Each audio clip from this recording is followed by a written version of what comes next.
দুর্গাপুজো তো এসেই গেল। দুর্গাপুজোর সময় দেখবেন কিছু কিছু বয়স্ক লোকজন, কিছু কিছু, সবাই নয়, বলবেন যে আজকালকার দুর্গাপুজো মানে তো শুধুই শারদোৎসব, শুধুই ছেলেমেয়েপুলেরা বা ছেলেমেয়েরা উৎসব করে বেড়ায়, সাবেকি আনাতনি বললেই চলে। তো এরকমটা বলেন, সবাই বলেন না, কেউ কেউ বলেন। তা আমরা যদি দেখি কলকাতা প্রতিষ্ঠার প্রথম যুগে, মানে সেই সাবেকি কলকাতার যুগে, তখনকার দুর্গাপুজো কেমন হতো? তখনকার দুর্গাপুজোয় কি উৎসব টুৎসব হতো না? তা আমরা যদি দেখি কলকাতায় দুর্গাপুজো এসেছিল চিরস্থায়ী বন্দোবস্তের দৌলতে যারা জমিদার হয়ে বসেছিলেন সেই তাদের হাত ধরে।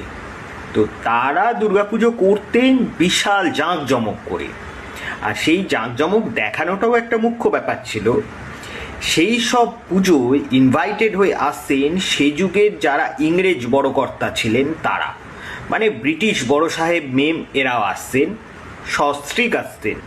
শোনা যায় ওয়ারেন হেস্টিংস, যাকে কলকাতার লোকে সে যুগে হেস্টি সাহেব বলতো, সেই হেস্টি সাহেব তার স্ত্রীকে নিয়ে আসতেন, এবং অন্যান্য ইংরেজ বড় কর্তারাও তাদের স্ত্রীকে নিয়ে, পরিবারকে নিয়ে এইসব দুর্গাপুজোয় ইনভাইটেড হয়ে আসতেন।